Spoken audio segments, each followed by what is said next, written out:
Hello class, welcome back to Alice learning classes. तो कल की क्लास में हमने कुछ कॉन्सेप्ट देखे थे, तो आज हम क्या देखेंगे? हम एक्सरसाइज 4.1 का देखेंगे सोल्यूशन। आओ क्वेश्चन पढ़ते हैं। The cost of a notebook कितनी दे रखी है? Twice the cost of a pen. Write a linear equation in two variables to represent this statement. इसने हमें थोड़ी मदद के लिए क्या कहा कि जो कॉस्ट है नोटबुक की वो आपको क्या कंसिडर करनी है? एक्स। तो कॉस्ट ऑफ नोटबुक क्या हो गई? लेट कॉस्ट ऑफ नोटबुक कितनी हो गई? एक्स। ठीक है। एंड कॉस्ट ऑफ पेन कितनी हो गई आपकी? Y. X rupees, y rupees. थोड़ा उल्टा ऐसे, क्योंकि यार जो नोटबुक है और जो पेन है वो रुपए में ही आएगा ना, तो हमने मान लिया एक्स रुपये में और वाई रुपये में आ गया। तो अब बोलते हैं अकॉर्डिंग टू क्वेश्चन। तो क्वेश्चन ने हमसे कहा कि जो कॉस्ट ऑफ नोटबुक है, तो आपको सिर्फ इन क्वेश्चनों में कुछ नहीं करना, जैसा क्वेश्चन बोलता है वैसा लिखते जाओ तो आपका आंसर अपने आप आ जाएगा। इज इक्वल टू, इज इसकी मतलब होता है equal, is twice the cost of pen. बस, अब कुछ भी नहीं बचा। इसका वैल्यू पता है कितना है? एक्स है। टू का टू लिख दिया, मल्टीप्लाई मल्टी, इसका वैल्यू पता है वाई है। क्या बन गया? X is equals to two y. Final क्या बन गया? X minus two y is equals to zero. ये हमारा हो गया आंसर। क्लियर है? कोई दिक्कत ही नहीं है। तो ये क्या बन गई? Linear equation in two variable की फॉर्म में हमने इसको समझा दिया। ठीक है, नेक्स्ट क्वेश्चन देखते हैं। Express the following linear equation in the form of. अभी जो एग्जांपल क्या था बिल्कुल वैसा ही क्वेश्चन है। किस फॉर्म में बनाना है?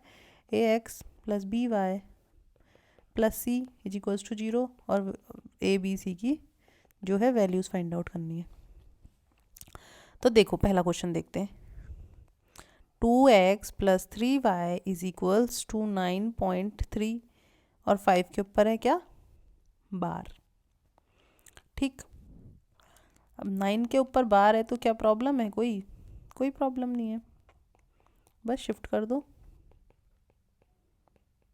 Is equals to zero. तो ए का वैल्यू क्या हो गया? 2, बी का वैल्यू क्या हो गया? 3, और सी का वैल्यू क्या हो गया? माइनस 9.35 बार। क्यों? आप लिख सकते हो on comparing with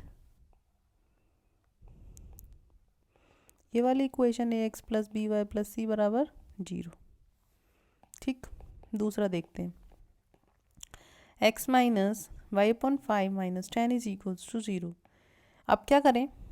A x plus b y plus c की फॉर्म करनी है, लेकिन ये वाई के नीचे तो कुछ है। On taking L C M, तो एल सी एम लिया तो 5 एल सी एम लिया तो 5 क्या होगा? सब जगह मल्टीप्लाई हो जाएगा, तो 5x माइनस वाई माइनस 50। अब आप इसको कंपेयर कर दो।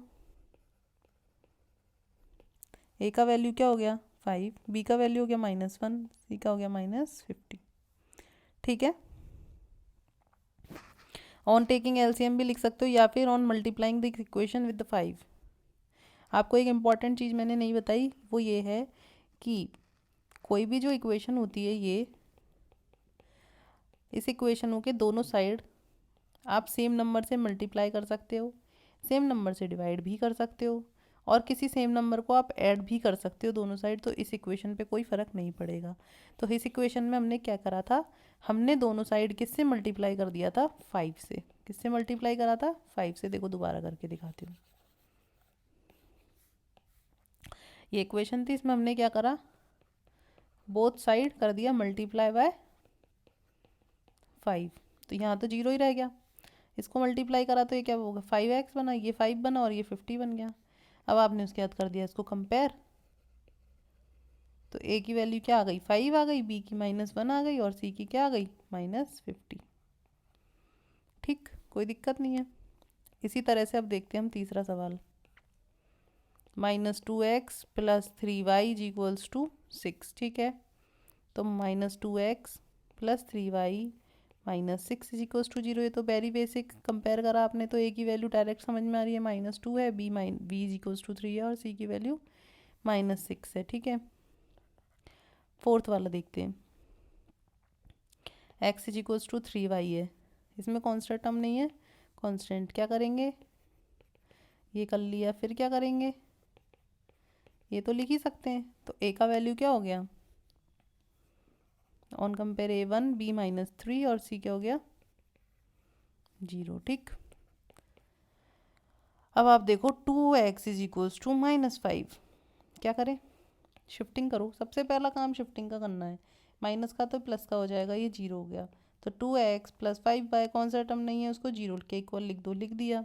अब कंपेयर कर दो, a का वैल्यू 2, b का वैल्यू 5, c का वैल्यू 0। नेक्स्ट क्वेश्चन देखते हैं क्या कह रहा है। 3x प्लस 2 बराबर 0, और नेक्स्ट क्या कह रहा है, y माइनस 2 बराबर 0 आई थिंक।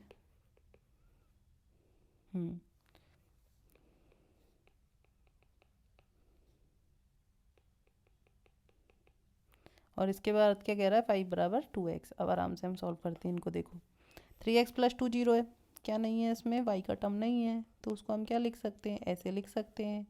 अब आप कंपेयर कर सकते हो, a के साथ 3 हो जाएगा, b के साथ 0 हो जाएगा, और c के साथ 2 हो जाएगा। इसमें देखो जरा, y माइनस 2 0 है, कौन नहीं है, x का टर्म नहीं है, तो a का वैल्यू क्या हो गया, कंपेयर किया तो 0, b का क्या हो गया 1, c का क्या हो गया -2।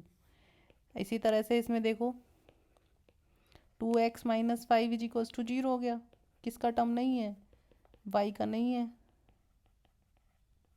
ठीक है। तो a का वैल्यू क्या हो गया 2, b का वैल्यू क्या हो गया 0, c का वैल्यू क्या हो गया -5। क्लियर है? इस तरह से जो है हमने इक्वेशन को कंपेयर करके, लीनियर इक्वेशन को हमने वेरिएबल्स a b c की वैल्यू निकाल दी है। तो यही हमारी एक्सरसाइज 4.1 थी, इसका सोल्यूशन खत्म हो गया। कल की क्लास में मैं एक्सरसाइज 4.2 का सोल्यूशन डिस्कस करूँगी। Thank you.